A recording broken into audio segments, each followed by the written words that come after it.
Olá, bem-vindos a mais um Domicast. O meu nome é Mário Dominovski e aqui nós falamos sobre inteligência emocional, comunicação, trocamos insights sobre a vida e muito mais. O nosso assunto de hoje será sobre desapego. Um tema que parece que não tem tanto a ver com inteligência emocional. Mas eu não quero dar nenhum spoiler. Vamos adentrar ao nosso tema. Eu já estava sentindo que eu precisava falar sobre isso, porque os temas que eu escolho para falar aqui no podcast, muitas vezes eles envolvem relacionamentos afetivos, eles envolvem lidar com questões de trabalho, lidar com questões de autoconhecimento, você lidar com ansiedade, você às vezes lidar com medo, perda, com vários temas. E há uns dias, esse tema desapego vem martelando um pouco na minha cabeça. E eu pensei, mas será que faz sentido falar sobre isso? Numa aula, num curso, num podcast sobre inteligência emocional? E daí eu lembrei da minha abertura, que é sim, porque nós também trocamos insights sobre a vida. Então, eu quero compartilhar um pouco da minha visão sobre desapego e talvez isso gere algumas reflexões aí dentro, que eu acho que é o intuito desse podcast. Vamos lá. Me veio a ideia de falar sobre desapego partindo da raiz controle.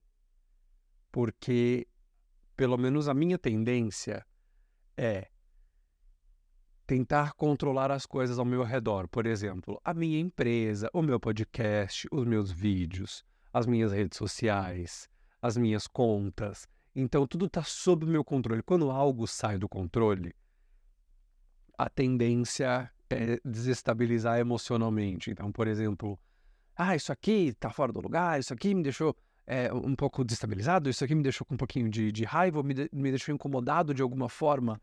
Não sei. Mas eu tento trazer sempre o olhar para dentro e entender, mas nem tudo está no meu controle. E racionalmente eu entendo isso. Emocionalmente são another 500, são outros 500. Quando nós falamos de desapego, é interessante traçar um paralelo que o último episódio nós falamos que o oposto do amor não era o ódio, era a indiferença. E quando nós falamos de desapego, existe um detalhe de, por exemplo, você cuidar de algo que é seu sem aprisioná-lo. Vamos colocar assim, por exemplo, se você cria uma relação com, por exemplo, seus amigos de liberdade, às vezes eles querem sair num rolê em que você não está. E, tá tudo bem, porque às vezes não é a sua vibe de rolê e maravilhoso. E às vezes você e aquela pessoa, aquele seu amigo, tem algum outro rolê que o terceiro amiguinho, que é ali do grupo, não tá junto, porque não é tão a vibe. E esse desapego, essa maleabilidade de não, somos amigos, temos que sair o tempo todo juntos, temos que estar o tempo todo grudados. É um tipo de desapego, porém com carinho. Eu dei um exemplo extremamente genérico, que é só para você entender que estar desapegado não quer dizer que você não vai ter carinho por algo. Reflita enquanto eu bebo um pouquinho de água. Porque quando nós nos machucamos com algo que, por exemplo, nós achávamos que estava conosco e foi embora, por exemplo, esse meu melhor amigo, como ele saiu assim da minha vida, mas que saco, tal. A nossa tendência eu digo nossa tendência com várias aspas, não dá para generalizar, mas enfim, eu tô tentando gravar um podcast, tá de noite, eu tô com sono. Como essa pessoa saiu da minha vida, eu não vou fazer mais nenhum melhor amigo, porque assim eu não vou me frustrar. Então, o jeito é ser desapegado, mas desapegado no nível 80. Então, quando nós falamos de de desapego, tem tantas camadas para você tentar entender ao que você tem apego. Por exemplo, se nós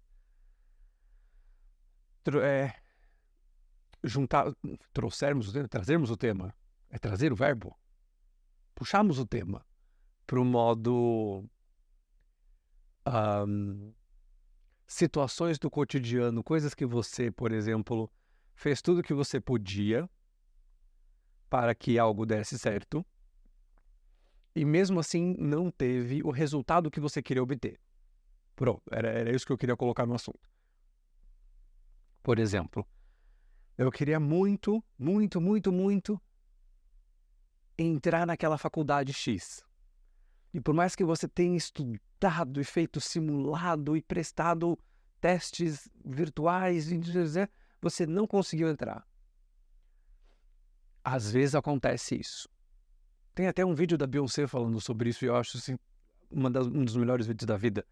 Porque ela fala em um dos álbuns dela, quando ela era criança, que naquele momento, para quem lembra o álbum é o Beyoncé de 2013, quando ela é, enfim, mirim, competição mirim de tipo televisão, aquela coisa meio Raul Gil, crianças cantando, competição. E daí as finalistas eram o grupo que estava a Bi e um outro grupo aleatório. E ela falou, nossa, eu dei todo o esforço de mim, eu dei tudo que eu podia, eu me esforcei ao máximo, eu trabalhei a minha voz, eu trabalhei os meus movimentos de dança. E na hora de anunciar o vencedor, ele anunciou o outro grupo. Foi ali que eu entendi que às vezes eu podia dar tudo de mim, eu podia dar o melhor de mim, e mesmo assim perder. E mesmo assim não dar certo. E tudo bem. Às vezes isso vai acontecer, e eu sei que é chato pra caralho. Mas assim, temos que ter no nosso coraçãozinho que nós não controlamos todas as situações. E às vezes o melhor acontece, e mesmo que no momento presente não vejamos isso, no futuro, quando a gente olha para trás, a gente pensa, nossa, por exemplo, Beyoncé fala isso no documentário. Ela fala que bom que naquele momento eu perdi porque me ensinou uma lição muito valiosa sobre que eu posso dar o meu melhor e ainda assim não chegar lá. Foi assim que e dela compara que, tipo, eu ganhei não sei quantas dezenas de Grammys, mas eu também perdi vários Grammys.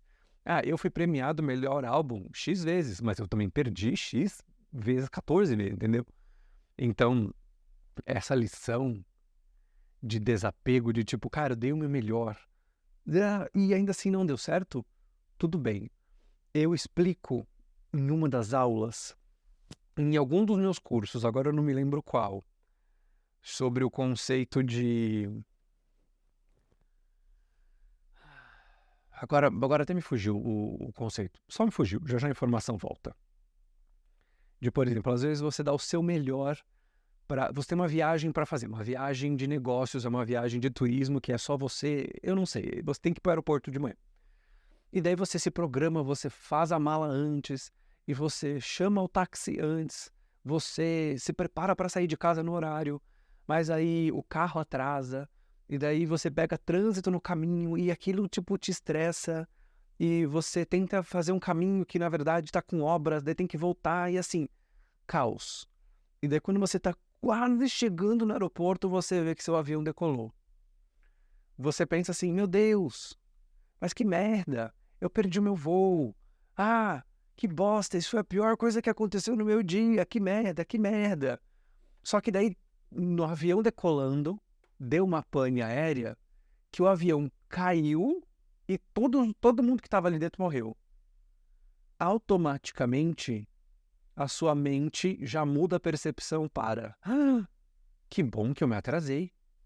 Se eu não tivesse me atrasado, eu estaria dentro do avião. Eu estaria o quê? Indo de arrasta para cima. Então, que bom que eu me atrasei. Que bom que teve trânsito, meu Deus. Que bom que o taxista demorou. Que bom que aquela rua estava em obras. Então, é tudo questão de ponto de vista. Só que as situações da vida vão acontecendo e muitas vezes nós não vemos esse avião caindo. Eu vou colocar assim, enfim, é um desastre aéreo, etc, etc. Mas assim, Você não vê o avião caindo em todas as situações da sua vida. E daí você acha que aquela situação para você é negativa. E não necessariamente é negativa. Porque, às vezes, tinha que acontecer aquilo de algum jeito. E eu acho que a raiz do que me trouxe ao episódio de hoje é talvez falar sobre a sua crença, a sua fé, a sua espiritualidade, a sua filosofia, eu não sei. Porque quando nós tentamos de tudo e ainda assim não dá certo, uma das formas que nós trabalhamos o conformismo é você falar assim, por exemplo, quer saber? Deus sabe o que faz. Ou tipo, quer saber? Estava na mão dos meus guias, ou enfim, tem alguém lá em cima olhando por mim. Ou, sabe, o universo sabe o que faz. Porque às vezes só nos resta isso. Porque é só o fato de aceitar. E essa coisa de, às vezes, joga um pouco pro universo, nos ajuda a digerir alguma coisa que você sabe que está fora do seu controle. Tem até, quando nós falamos de filosofia hindu, que é uma das coisas que eu super estudei, é uma coisa que eu super gosto do tema. Eu até tenho um livro de referência que eu gosto bastante, quando nós falamos das normas éticas do yoga. Enquanto eu falo com vocês, eu vou tentar... não, eu vou conseguir encontrar, que é óbvio que eu vou conseguir encontrar. E quando nós jogamos isso para o universo, quando nós... Quer saber? Eu acho que se não aconteceu, é que provavelmente não era para acontecer e tá tudo bem, eu dei o meu melhor, não significa que eu seja uma pessoa ruim, às vezes eu quis muito entrar para aquela empresa e por mais que eu tenha passado por todos os processos, na última fase da seleção, alguém passou na minha frente. E não quer dizer que, nossa, uma pessoa foi melhor que eu. Não, quer dizer que tem algo mais interessante, mais meu jeito, guardado para mim ali. Óbvio que eu falei que eu ia encontrar.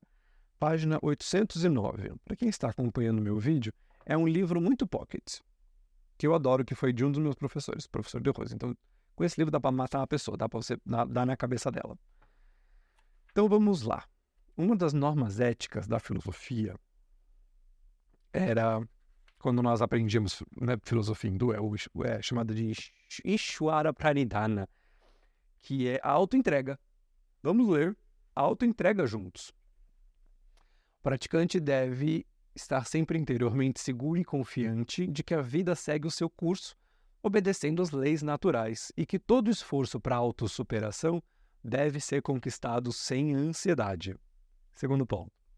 Durante o empenho da vontade e da dedicação a uma empreitada, a tensão da expectativa deve ser neutralizada pela prática dessa norma ética, né? Pela prática do Ishvara Pranidhana. Quando a consciência está tranquila, terceiro ponto, quando a consciência está tranquila por ter tentado tudo e ainda assim não se haver conseguido o resultado ideal, quando a pessoa está literalmente impossibilitada de obter melhores consequências, esse é o momento de entregar o fruto das suas ações a uma vontade maior que a sua, cujos desígnios muitas vezes são incompreensíveis. E daí tem um preceito moderador aqui que eu acho interessante, que é: a observância dessa norma ética não deve induzir ao fatalismo nem à displicência. Reflitam sobre isso. Eu vou deixar esse trechinho aqui na descrição do episódio, caso vocês queiram reler em algum momento. Mas, muitas vezes, assim, quer saber? Eu confio que algo mais minha cara, algo que tem que vir a mim, virá. E é uma coisa que ajuda muito no desapego. Eu vejo dessa forma porque em muitos relacionamentos nós vamos dar o nosso melhor para aquela situação, nós vamos tentar fazer dar certo de todo jeito, e ainda assim a pessoa pode levantar e ir embora. Mas eu dei todo o meu melhor, meu Deus, mas como isso foi possível? Sim. De repente aquela pessoa não era um bom match para você. De repente o universo, Deus, os seus guias, alguém as estrelas, o seu karma, não sei, tá preparando alguém mais legal. Só que essa pessoa só consegue chegar na sua vida quando essa cadeira ao seu lado está desocupada. Que às vezes nós forçamos, por exemplo, tanto que uma pessoa fique e a gente não percebe o quão aquilo não está nos fazendo bem, por exemplo. Ou, por exemplo, não, eu preciso fazer esse meu trabalho dar certo, daí você se esforça, você quer ficar até o final, para sempre, não esse cargo, porque essa empresa, porque eu demorei para entrar e eu sempre quis entrar nessa empresa, mas às vezes a vida é feita de ciclos, então tudo tem um começo, um meio e um fim. Às vezes é uma trilha curta, às vezes é uma trilha um pouco mais longa. Tudo na vida tem começo, meio e fim. Então tem até uma representação de desenhos, assim, que eu vi na internet, que são linhas. É belíssimo, assim. Então, é extremamente simples o desenho, por exemplo. Uma das linhas é você e a outra linha representa alguém na sua vida. Por exemplo, pais. Pais tem uma linha mais longa e daí você nasceu, a sua linha, tipo, fica junta, do ladinho deles, por um período de 20, 30, 40, 50 anos. Porque depois, lei natural, eles não estarão mais aqui, os seus pais em algum momento, os nossos pais, os pais de todos, e você vai seguir sozinho o seu caminho. Então, esse período pode ser curto, ele pode ser longo, mas ele vai se cruzar. Ou, por exemplo, quando você viveu toda a sua vida assim, chegou aos 20 e poucos anos, 30, e você fala, eu vou adotar um cãozinho, eu vou adotar um gatinho. E, por exemplo, a expectativa de vida daquele animalzinho é de 10 anos. Então, a linha de vida do gatinho vai dos seus 30 aos 40 anos e depois a linha do gatinho ou do cachorro ou do animalzinho se separa, porque são ciclos, são fases. Então, esse desapego de, meu Deus, mas eu queria meu gatinho e meu cachorro para sempre. Eu sei, mas é essa vontade de entregar algo maior. Então, eu sei que esse episódio, ele é menos concreto, ele é menos assim, para ter menos ansiedade, respire de uma forma consciente, para aumentar a sua concentração, faça isso. Ele é uma coisa mais assim, dá um café aqui, a gente fica tricotando, isso aqui dá pano para manga. E é gostoso também falar disso porque gera várias reflexões. Mas entenda que nem tudo você vai conseguir controlar. E ao saber que você não tem controle de tudo, você pode sempre dar o seu melhor, sabendo que ainda assim o outcome, o resultado daquilo, pode não ser o que você espera. E é tipo confiar em alguma força maior, porque não adianta sofrer de, meu Deus, já faz 30 anos que eu queria ter entrado naquela empresa e não deu certo e até hoje eu não me conformo. Vale você investir 30 anos de uma energia assim, de inconformismo daquilo que não aconteceu, porque não aconteceu, porque às vezes não era para acontecer.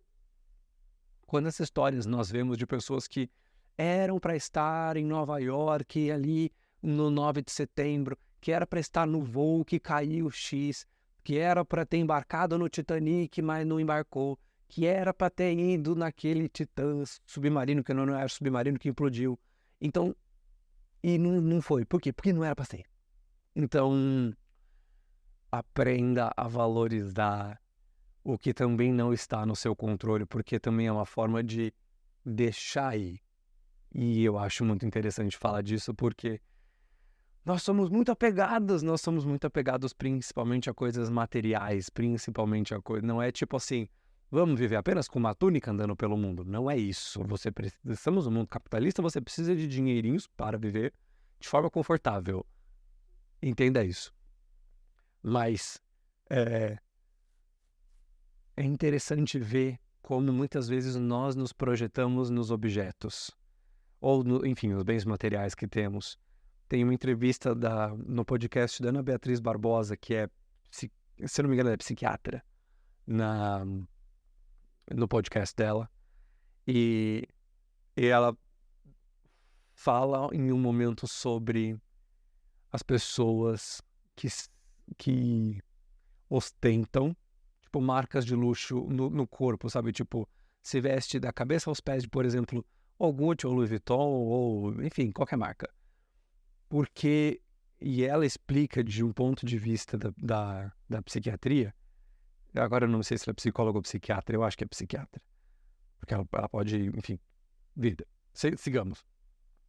Que a pessoa às vezes não tem tanta personalidade e, por exemplo, vestir-se da cabeça aos pés com aquela marca é a personalidade dela.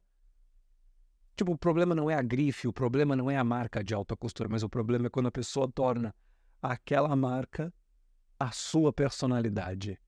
Então, ela fica apegada com aqueles objetos, ela fica apegada com aquele bem, que é perene, né? Que, enfim, em algum momento pode rasgar, pode pegar fogo, pode sumir no mundo, pode acabar, enfim, vida.